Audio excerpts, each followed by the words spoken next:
Alright, back on the VN engine. We're going to start this one with where we left off before. My broken front timing case. So I've got another one here that is absolutely disgusting. So I'm going to do a transformation on this thing. I managed to find my other rock cover bolts, which were actually in my pocket, and got some circlip pliers to do these trunnion things, so I can finish those off, bolt them down, and seal the top end of the motor up, and then I can get the engine home. So these pliers are what stopped us from finishing the engine. So Daniel's putting all the circlips on each side on all these trunnions. So I'm not going to bust his balls, and I'm going to go grind some shit.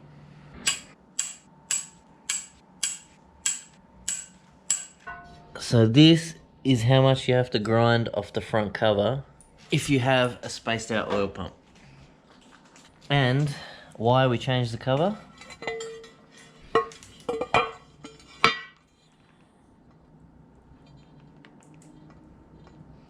Because of that.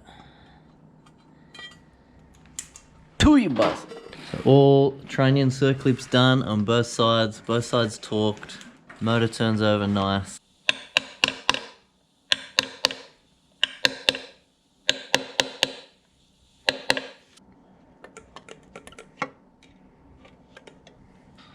Serious question. You're gonna paint your front brakes? Yes, I'm actually going to do a brake upgrade. I'm going to put big boy brakes.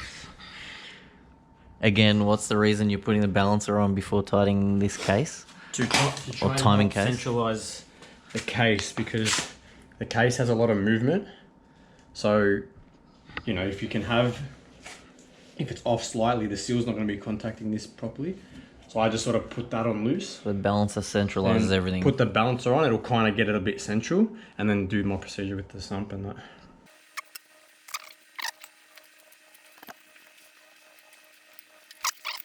So Daniel's trying to get these front and rear plates to be exactly flat with the bottom of the block, so that it doesn't leak when you put the sump on and seal it all up.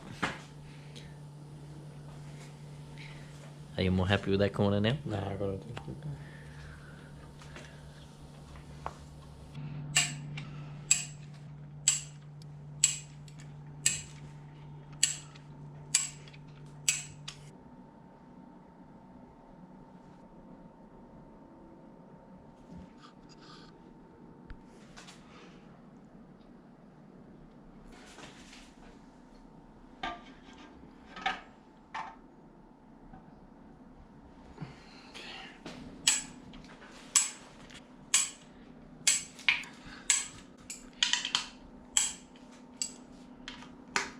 Oil pan drain plug 18.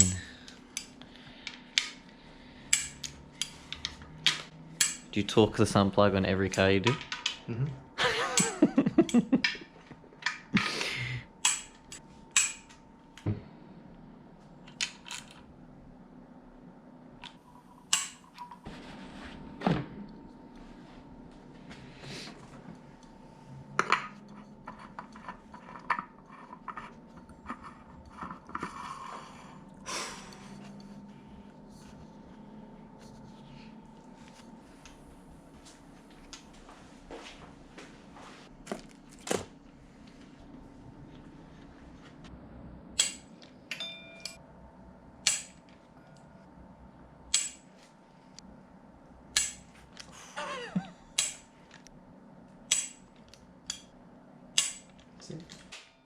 Nomine Patris et Filii et Spiritus Sancti.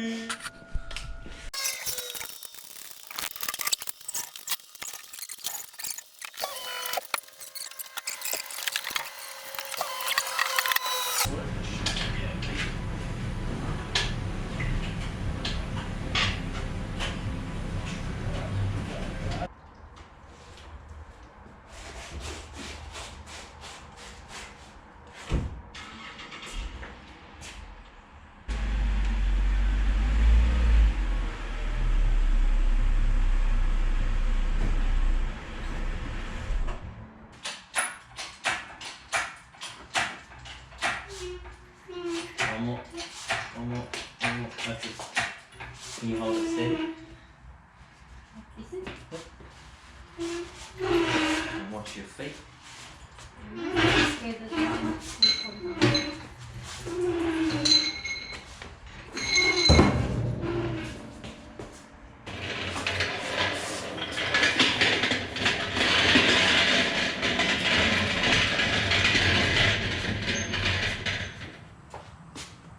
I'm just gonna put that in there. Stop tonight, no? Yeah, we're gonna put the engine in tonight. Are you gonna help me? Tonight. Yeah.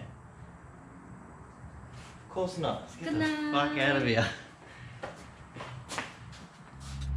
So as you just saw, the engine's finally back home in my possession, and I can do all the other little bits and pieces here at home myself. So what I'm gonna do today is, as you saw, we didn't have a valley cover gasket, so I ordered one of these quickly from Holden. Quickly because Melbourne has now gone back into another lockdown for 5 days. So I quickly scurried and got as many little things that I could, so I had something to do on this engine while we're locked down due to a certain C word, which I won't mention so I get demonetized. I'm gonna do all these new pulleys for stuff like this idler, this tensioner, got the fuel rails. You know, I'm gonna clean all this stuff up real nice. I wanna fit the headers, see how they sit against everything, make sure it clears. Pretty much that's gonna be it. The only thing I couldn't get was rocker cover gaskets, which I'm still waiting for to come in the mail. So hopefully they come at some point.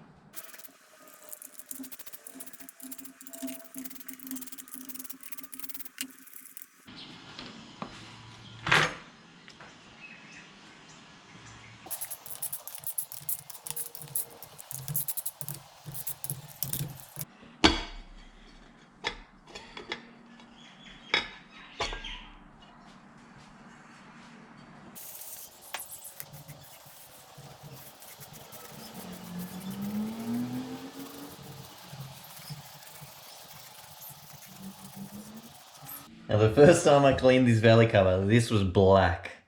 I had to use like a wire brush and everything, but I'm still not happy with it. So I'm gonna go over it again with steel and degreaser and hot water.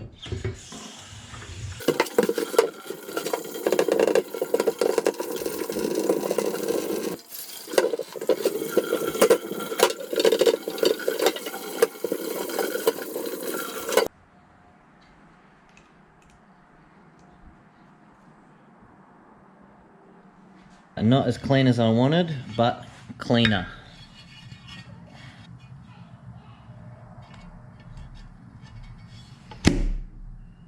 So these are 18 foot-pounds, which is around 24, 25 newton meters. So I'll torque all these down. And yes, guys, I know I should have more power tools, as you see me undoing and doing everything up with hand tools, but everything of mine seems to be breaking recently, and power tools are not cheap. Any power tool companies want to jump on board? Feel free to.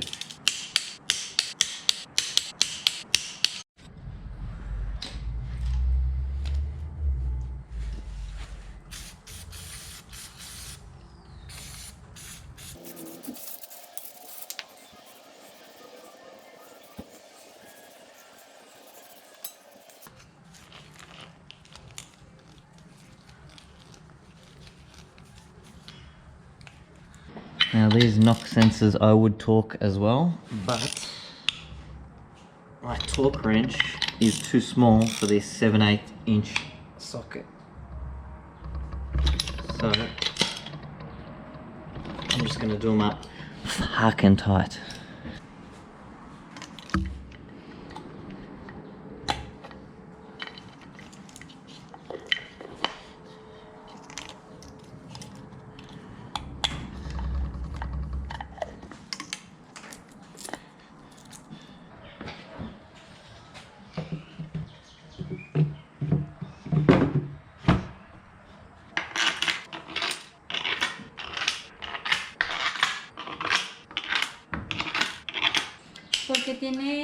Porque le gusta estar haciendo algo.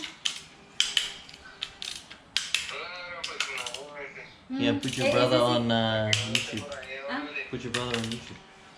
que va a aparecer en el YouTube de Chris. Too late. Ah, bueno, ¿y si ha visto los videos de Chris? That was my girlfriend's brother all the way in Colombia.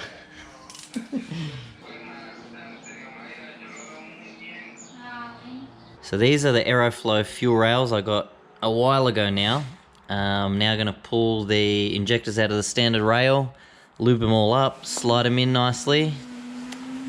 Of course the lady next door needs to start whippersnipping right now. Anyway, so injectors all 8 into these, plop them on and start making this thing look cool. So what's a video without getting a few problems? I popped out one injector, flipped the rail up and all the fuel came out. And look at that. In the worst spot possible, all down my legs, my underwear is covered in fuel.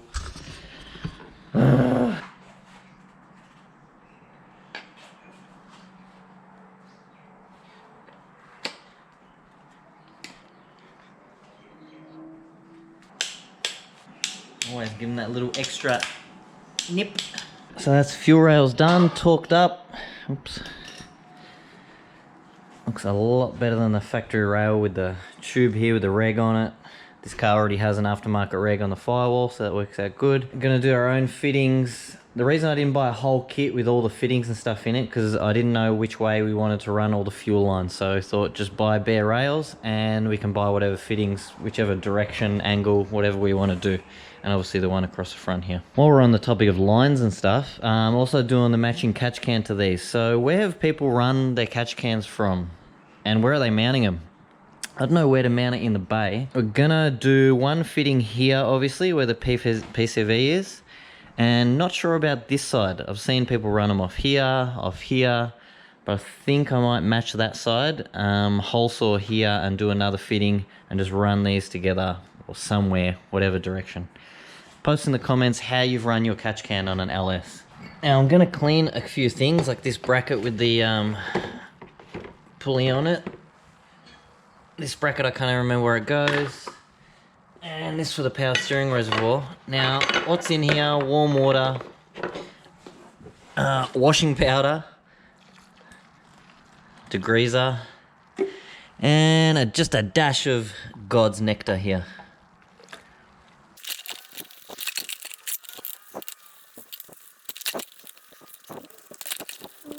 Now I want to put this on now because I need it stable on the engine so I can pull this pulley off and replace it, and also this one, and that one is pre-screwed anyway, so it needed to be replaced. Standard Melbourne. It was a very nice day. Now it's just started pissing down rain, but new pulleys are on. I couldn't find a torque setting for these anywhere, so I just did them nice and tight where they still spin freely. They're all greased up inside as well. Alternator and bracket is on. I don't know what Holden was thinking, but why the hell do they use so many different sized bolts? Like these three here, 15s. This one at the back, 16. These two over here, 13. Just make them all one goddamn size. You know, I wish I could clean all this up a lot better than it has come out. You know, everything is clean, like, as you can see. But I don't know if anyone watches Tommy F. Yeah on YouTube with his ice blaster. Oh, the things I would do to be able to get hold of an ice blaster and go over like all my cars and like this engine, like this stuff would come up so good.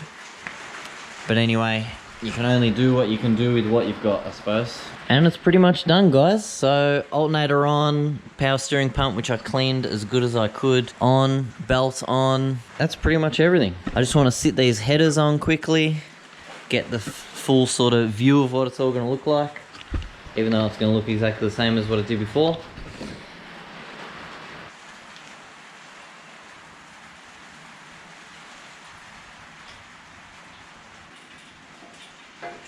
Headers on and clear everything, and hopefully these headers are going to give me a lot more ground clearance. Now I did raise the front of this thing anyway, but just as a precaution, I don't know if I mentioned in a previous video, I got these HPC coated 4x2x1s. So we'll see how we go with these.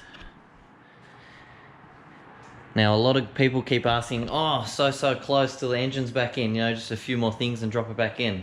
But as I've said previously, I want to put the engine, trans, and K-frame all together on the floor and then lower the car down on top of it on the hoist. So, engine can't go back in the car until this puppy gets built, which I still haven't done. It has not moved from here since I got it, so I really need to get onto that. But in the end, it's all about money. This is where it's gonna sit for now. And just one thing, because I just spotted my old belt when I find the number here. So this is a 25% underdrive pulley. Now this will show you how much smaller going by the belt. So this is a 1995, which refers to how long it is. So it's almost 2 meters. And this one is a 1930, which comes with this whole kit. So 65 mil shorter belt shows you how much smaller this pulley is over the standard one. So hopefully all these little things that I've done to this engine, all coupled together, make a bit of a difference. We'll see when it hits the dyno in the future.